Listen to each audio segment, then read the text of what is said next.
এই দোলনাগুলো দেখে আমাদের ছোটবেলার কথা মনে পড়ে যাচ্ছে না? এগুলোতে আমরা তো অবশ্যই চাপতাম। সো হ্যালো এভরিওয়ান, আমি রুমা। আজকে আমরা আবার যাচ্ছি রথের মেলায়। তবে আজকের ওয়েদারটা ভীষণ আরাম, বৃষ্টি হয়েছে সকালে, তাই ওয়েদারটা খুব ভালো আছে। আজকে আমার দুই মা, প্রণয়, আমি আর মেহু, আমরা এই সবাই মিলে এখন বেরিয়ে পড়েছি। তবে দেখলাম যে ছুটির দিনগুলোতে ভীষণ পরিমাণে ভিড় হয় মেলাতে, তবে ছুটির অন্যান্য দিনগুলোতে গেলে ভিড় হয় না সেরকম। সেই কারণে এই যে ঢুকে পড়েছি মেলাতে, আর ঢোকার মুখেই দেখলাম বেশ অনেক কিছু বিক্রি হচ্ছে, আর ঢুকেই মেহুর জন্য কিছু কিনে নিলাম। আর কাকিমার সঙ্গে মেলায় দেখা হয়ে গেল।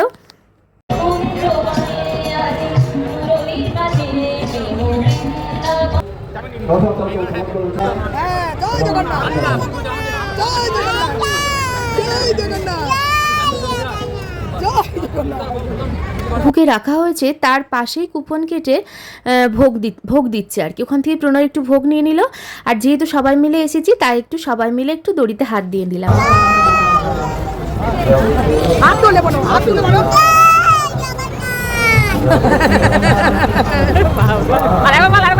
দিন প্রচণ্ড ভিড় থাকার কারণে কোনো দোকানেও ঢুকতে পারিনি, আর মেহুকে একটু দোলনাতেও চাপাতে পারিনি। সেই কারণে আজকে একদম ছুটির দিন দেখে আসিনি। আজকে দেখছি মেলাটা বেশ ফাঁকা ফাঁকা, আর ওয়েদারটাও বেশ নরম আছে। সেই কারণে এসেই মেহুকে একটু দোলনায় চাপিয়েছি। তবে রানিমার, আমরা মা বাড়িতে গিয়েছিলাম, মা বাড়িতে দোলনাতে চাপাতেও খুব কান্নাকাটি করছিল, কিন্তু এখানে এসে দেখছি মেজাজ ভীষণ ফুরফুরে। এখানে বারবার সে একা একাই ঘুরছে, এবং বন্ধ করে দিলেই বলছে আবার তুমি চালাও, বন্ধ করে দিয়েছে, আমি কিন্তু নামবো না। আবার তার বায়না শুনবে, সে নাকি এই বড় দোলনাটাই চাপবে। তার বাবা মাই ভয় পেয়ে যাচ্ছে এই দোলনাটাই চাপতে, সে আবার নাকি এই দোলনায় চাপবে। আমার দুই মা আমাদেরকে বলছে তোরা তাহলে এই দোলনাটাই চাপ। আমি বলছি ওই দোলনাতে চাপতে যে টাকাটা লাগবে সেই টাকাটা আমাকে দাও, আমি কিছু খেয়ে নিই। বাপরে বাপরে কি ভয়ঙ্কর! আবার এই পাশেরটা আরও ভয়ঙ্কর। চলো দোলনা পরে চাপবো, আগে একটু কিছু খেয়ে নিই। এই কাকুর দোকানে পাপড়ি চাটটা অসাধারণ লেগেছে। পাপড়ি চাট খেয়ে চলে এসেছি মোমোর দোকানে, স্টিম মোমোও খেয়েছি আর এই ফ্রাই মোমোও খেয়েছি, ভালো। তবে এটা বেশ নতুনত্ব লেগেছে, কি নবদ্বীপের একটা সন্দেশ মতো, ভালো লেগেছে, খুব ভালো লেগেছে। তবে এই যে শর্মা, চিকেন শর্মা রোল একদম বাজে খেতে।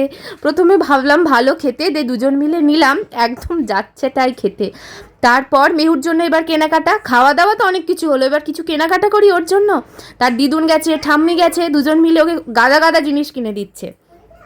আর এখন দুই মা মিলে একটু চা খাচ্ছে, মটকা চা। আমাদেরকেও খেতে বলছিল, আমার ওই চায়ের প্রতি কোনো রূপ টান নেই। এরপর শেষে পাঁশকুড়ার চপ কিনে এখন মেহুরানি তার দিদুনকে বলছে কি একটা কিনে দিতে। তখন ওর পাপা বলছে তুই জানিস এটার কি জিনিস, কিছু জিনিস পুরো দোকানটাই তুই কিনে নে। চলো তাহলে আজকের ভিডিও এখানেই শেষ করলাম। মেলার শেষে জিলাপি আর পাঁশকুড়ার চপ খেয়ে টাটা।